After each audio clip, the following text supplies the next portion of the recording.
My name is Nina, and this is the story of how I lost everything chasing something I thought was love. Gabriel and I were high school sweethearts. We grew up in Madison, Wisconsin. He was the kind of boy every girl wanted, charming, reckless, and rich. I was the quiet girl from a modest family who somehow caught his attention. He was my first everything, my first kiss, my first heartbreak, my first real love. For years we were inseparable, dreaming about a future together. But after high school, life pulled us apart. I left to study medicine in Henderson, Nevada. Gabriel went to San Francisco for film school chasing fame. At first, we promised to make it work, endless calls, letters, and late-night talks. But distance turned our love into silence. Eventually, we stopped calling. Years later, I went on a vacation to Scotland with my friends, and that's where I met Liam, a Scottish car salesman with the most genuine smile I'd ever seen. He wasn't loud or flashy. He listened, cared, and made me feel safe. After that trip, we kept talking. What started as casual messages became long phone calls that lasted deep into the night. He made me laugh again, and for the first time in years, I felt wanted. 2 years later, Liam moved to the United States to be with me. My parents adored him instantly. Within a year, we were married. We built a life together in Madison. He opened a car business, and I started working at a fertility clinic. 2 beautiful children followed, a boy and a girl. We had a home filled with love, warmth, and laughter. Everyone said we were the perfect family, but no one knew the truth. No one knew that in the quiet of the night, when my husband slept beside me, I still thought about Gabriel. I'd see his face in old photos, hear his voice in songs we once shared. No matter how much I tried to bury it, that part of me refused to die. One night, I looked him up online, and there he was, living in Los Angeles, running a fitness studio.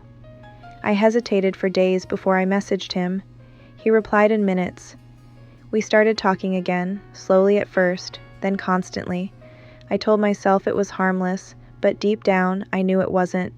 He said he never stopped thinking about me, and I believed him.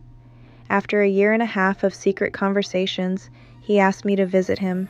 He told me he wanted to see the girl he could never forget. I lied to my husband. I told Liam I was going to LA for a medical training seminar. But instead, I went to see Gabriel. When I saw him again after all those years, it was like being 16 all over again. Every rational thought disappeared.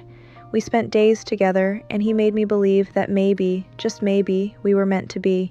He told me to leave everything behind, my husband, my kids, my life, and start over with him, and I did. I went home, kissed my children goodnight, and before sunrise, I was on my way to LA. No goodbye, no letter, nothing. My family filed a missing person report. A week later, the police told my mother I was alive and that I had left on my own. Liam must have felt his world collapse that day, and honestly, I don't blame him. Gabriel and I started a new life in Los Angeles.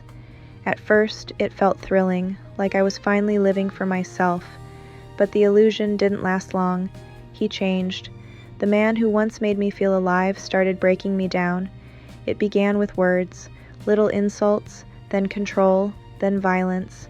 He became jealous, angry, unpredictable. The police were called more than once. I told myself to stay, for the sake of our son. But after years of pain, I finally left. I packed a small bag, took my boy, and drove back to Madison. My parents were shocked, but they opened their doors to me. They said time heals everything, but time doesn't erase guilt. My children, the ones I left behind, were now 10 and 8. The oldest barely remembered me. The youngest didn't know me at all. For weeks I couldn't bring myself to see them. I was terrified of what they'd think. Would they hate me? Would they turn away? Eventually, I found the courage to visit.